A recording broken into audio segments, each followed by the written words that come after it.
शरद पवार गटाकडून 5 उमेदवारांच्या नावाची घोषणा। बारामतीतून सुप्रिया सुळे, शिरूरमधून अमोल कोल्हे आणि नगरमधून निलेश लंकेंना उमेदवारी जाहीर।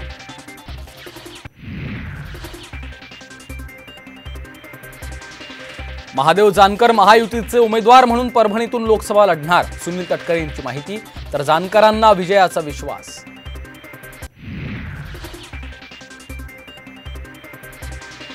बारामती लोकसभेतून विजय शिवतारेंची अखेर माघार। अजित पवारांच्या उमेदवारांना निवडून आणण्याचा व्यक्त केला निर्धार।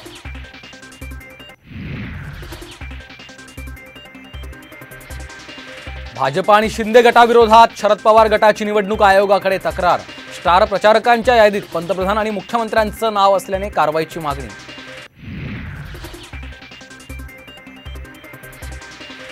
लातूरमध्ये काँग्रेसला धक्का। अर्चना चाकूरकरांचा भाजपात प्रवेश। विकासासाठी भाजपात प्रवेश केल्याची चाकूरकरांची प्रतिक्रिया।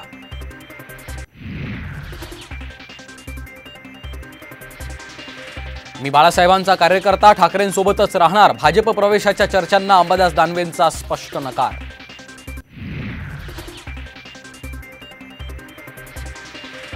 ब्रह्मदेव खाली आले तरी अमरावतीची जागा मी लढणारच। बच्चू कडू भूमिकेवर ठाम।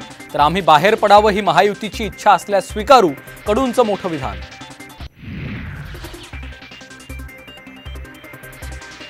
रामटेक मतदारसंघातनं किशोर गजभिये अपक्ष निवडणूक लढणार। तर शिर्डीतून काँग्रेसच्या उत्कर्षा रूपवते बंडखोरी करण्याची शक्यता। प्रकाश आंबेडकरांची घेतली भेट।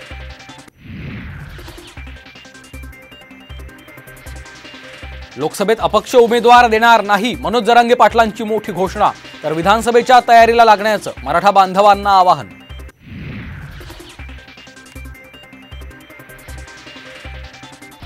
साताऱ्यात शिवेंद्रराजे आणि उदयनराजेंमध्ये दिलजमाई। दोन्ही राजेंची भेट। तर उदयनराजेंना भाजपनं लवकर उमेदवारी द्यावी, शिवेंद्रराजेंची मागणी।